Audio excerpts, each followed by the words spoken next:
Good morning, everyone. In the previous video, we had learned about meaning, definition, and features of marketing. Today, we'll be learning about the importance of marketing. In that, the first one is about satisfying consumers' want. Marketing always involves production and distribution of goods and services to consumers. The essence of marketing, that is the importance of marketing, is to understand the needs and wants of consumers. These needs are satisfied through the exchange process. That is, marketing हमेशा production और distribution of goods and services में ध्यान दिया था. उसका importance क्या था? Customers का नीड और वांट्स को जानना. एक बार हम लोग कस्टमर्स का नीड और वांट को जान लेंगे, उस हिसाब से हम लोग प्रोडक्ट को मैन्युफैक्चर करेंगे so that we are able to satisfy the customers. The second one is about achieving objectives. By understanding the marketing activities, business firm can earn profit. This helps them to achieve their objectives such as increase in profit, creating goodwill, expanding business, and so on. That is, if the company is doing proper business, अगर उसका marketing activity अच्छे से चल रहा है, company को अच्छा profit मिलेगा. ये कहाँ पे हेल्प होगा? If the marketing process is very good, तो वो लोग कंपनी का जो ऑब्जेक्टिव है वो अचीव कर पाएंगे. That is increase in profit, creating goodwill. Goodwill कैसे क्रिएट होगा? अगर प्रोडक्ट जो है सेटिस्फाई कर रहा है कस्टमर्स को, ऑटोमेटिकली उसका कंपनी का गुडविल इंक्रीज हो जाएगा. And then the company can expand its business. Expand means growth होगा कंपनी का, उसमें डेवलपमेंट होगा. That is achieving objectives. अगर मार्केटिंग काफी अच्छे से हो रहा है तो कंपनी अपना ऑब्जेक्टिव जो है अच्छे से अचीव कर पाएगा. Then it always creates utility.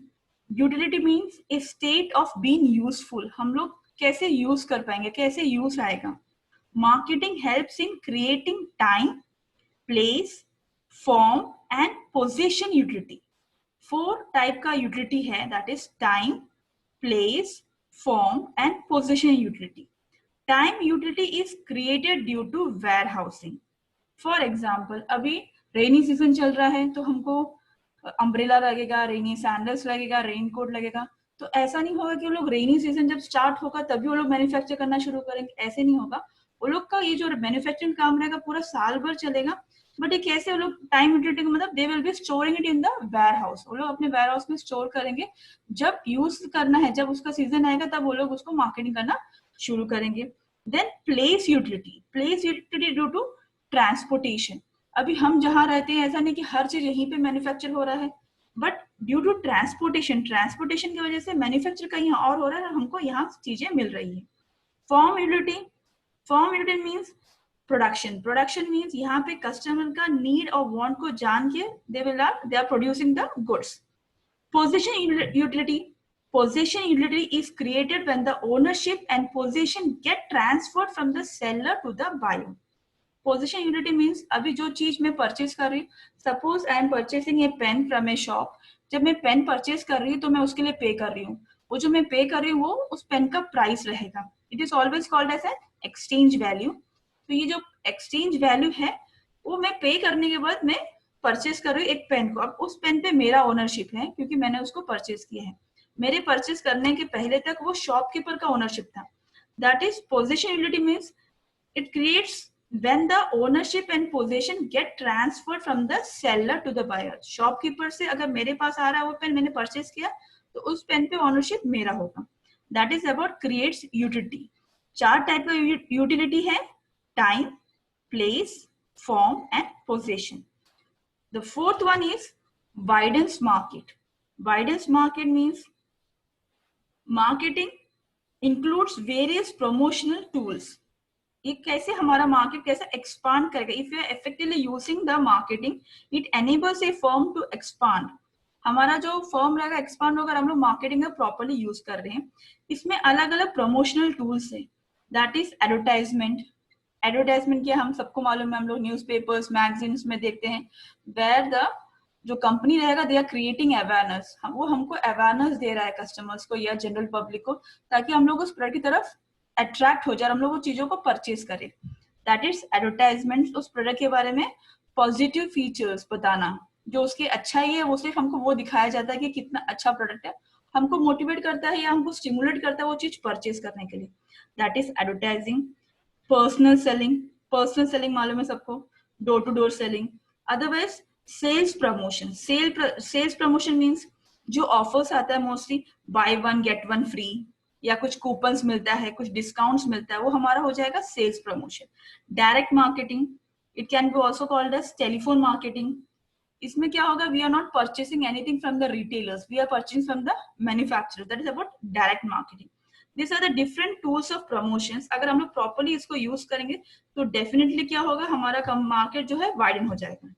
तो क्या कह रहा है, marketing includes various promotional tools like advertising, personal selling, sales promotion, direct marketing, etc. These different tools are used for marketing. If marketing is used properly, effective marketing enables a firm to expand its market. अगर हम लोग अच्छे से use करेंगे तो हमारा market जो होगा एक्सपांड कर सकते हैं। The fifth one is about face competition. Competition is intense in the marketplace. काफी ज्यादा कंपटीशन है मार्केट में। तो ये रिसर्च से क्या होगा, a marketing functions helps in finding out the market trend. Market में ट्रेंड क्या चल रहा है, कंज्यूमर्स का प्रेफरेंसेस क्या है, कॉम्पिटिटर्स का स्ट्रैटेजी क्या है, गवर्नमेंट का पॉलिसीज क्या है। ये सब जानने के बाद हम लोग हमारा प्रोडक्ट को ऐसे मैन्युफैक्चर करेंगे ताकि we can easily face the competition. क्या क्या करना है, it always helps in finding out the market trends, consumer preferences, competitor strategies, policies of government. ये सब जानने के बाद हम लोग हमारा प्रोडक्ट जो है रहेगा काफी अच्छे से डेवलप करेंगे ताकि हम लोग इजिली कंपटीशन को फेस कर पाए। The next one is about goodwill. Goodwill क्या है हम सबको मालूम है। अभी अगर मार्केटिंग इफेक्टिव है, अगर अच्छे से हम लोग मार्केटिंग कर रहे हैं और प्रोडक्ट का क्वालिटी भी काफी अच्छा है and it is easily available at reasonable price and the customers are very much satisfied, तो क्या होगा, ऑटोमेटिकली वो प्रोडक्ट का जो है गुडविल इंक्रीज हो जाएगा। एक पॉजिटिव इमेज रहेगा कंज्यूमर्स के माइंड में उस प्रोडक्ट के बारे में, तो ऑटोमेटिकली उस प्रोडक्ट का जो है गुडविल जो है इंक्रीज हो जाएगा। The seventh one is about introduction of new product. Introduction of new product means to stay ahead in the competition. Every organization produces new product frequently. वो लोग हमेशा रिसर्च करके कुछ इनोवेटिव आइडियाज लेके आते हैं जो पुराने प्रोडक्ट से कुछ डिफरेंट रहेगा। बिकॉज टू फेस कॉम्पिटिशन, यहाँ पे मार्केटिंग फंक्शंस कौन से यूज होते हैं, रिसर्च यूज होगा, प्रोडक्ट डेवलपमेंट यूज होगा, ताकि which help them to produce new product. Research means product के बारे में रिसर्च करेंगे, कस्टमर्स का रिव्यू लेंगे, मार्केट का ट्रेंड क्या है उसके बारे में जानेंगे और वो सब अपने प्रोडक्ट में डेवलप करने की कोशिश करेंगे, कुछ नया चीज इनोवेटिव बनाने की कोशिश करेंगे जहां पे वो लोग कस्टमर्स को ज्यादा अपने प्रोडक्ट की तरफ अट्रैक्ट कर पाए। Next point is about generates employment. Generates employment means marketing always generate employments directly or indirectly. काफी ज्यादा लोग इसमें इन्वॉल्व रहते हैं जॉब में, डायरेक्टली हो या इनडायरेक्टली हो। दैट इज प्रोडक्शन में लोग लगे रहेंगे, एम्प्लॉयज लगेंगे, डिस्ट्रीब्यूशन में लगेगा, प्रमोशन में लगेगा, एज वेल एज बैंकिंग। काफी ज्यादा लोग जो है डायरेक्टली और indirectly they are employed in this sectors, तो वहां पे एम्प्लॉयमेंट भी बढ़ जाएगा। The ninth one is about improved standard of living. Marketing facilitates introduction of new and better products. नए इनोवेटिव चीजें आएंगी मार्केट में। It also intensifies competition, forcing the marketers to improve the quality of their product and offer those at reasonable price. इससे क्या होगा, काफी ज्यादा competition है मार्केट में, तो कस्टमर्स को अट्रैक्ट करने के लिए what the organisations will be doing, वो लोग नए प्रोडक्ट लॉन्च करने की कोशिश करेंगे एंड एट रीजनेबल प्राइस। अगर इन्होंने प्राइस ज्यादा कर लिया है या कॉम्पिटिटर का प्राइस कम हो गया है, तो लोग क्या करेंगे, जिसका कम रहेगा price, they will purchasing that product. तो यहाँ पे कंपनीज को देखना भी है कि उनको प्राइस भी रीजनेबल रखना है to attract the customers. That is about improve standard of living. Customers को अल्टीमेटली अच्छा बेनिफिट मिलेगा जहाँ पे उनको अच्छा क्वालिटी का प्रोडक्ट यूज करने को मिलेगा और उसका प्राइस भी काफी रीजनेबल रहेगा। The 10th one is about enables price control. Price control कैसे करेंगे, जब ज्यादा कंपटीशन रहेगा तो ऑटोमेटिकली जो सेलर रहेगा वो प्राइस बढ़ा नहीं सकता है, क्योंकि वहां पे कस्टमर्स के पास ऑप्शन है कि वो इसके पास से परचेस करना है, दूसरे के पास से परचेस करना है, तो ऑटोमेटिकली वो जो रहेगा प्राइस अपने आप कंट्रोल हो जाएगा. That is marketing brings A proper balance between demand and supply. Marketing functions like transportation and warehousing ensures that products are supplied wherever and whenever demanded. अब ट्रांसपोर्टेशन है, वेयर हाउसिंग है, इसकी वजह से जरूरी है कि हमको जो चीजें मिल रही है वो यहीं पे मैन्युफैक्चर होना चाहिए, वो कहीं पे भी मैन्युफैक्चर हो जाए बट हमको वो मिल जाएगा. This helps in keeping control over their prices. इसकी वजह से उसका प्राइस इंक्रीज करने के लिए नहीं होगा उनको.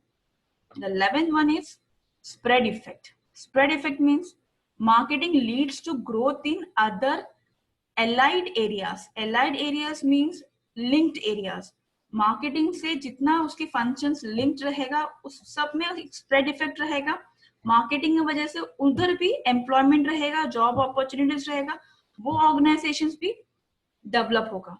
That is marketing leads to a growth in other allied areas like banking, insurance, communication, transportation, etc. यहाँ पे भी उनको जॉब अपॉर्चुनिटीज क्रिएट किया जाएगा. Understanding. The last one is about economic growth.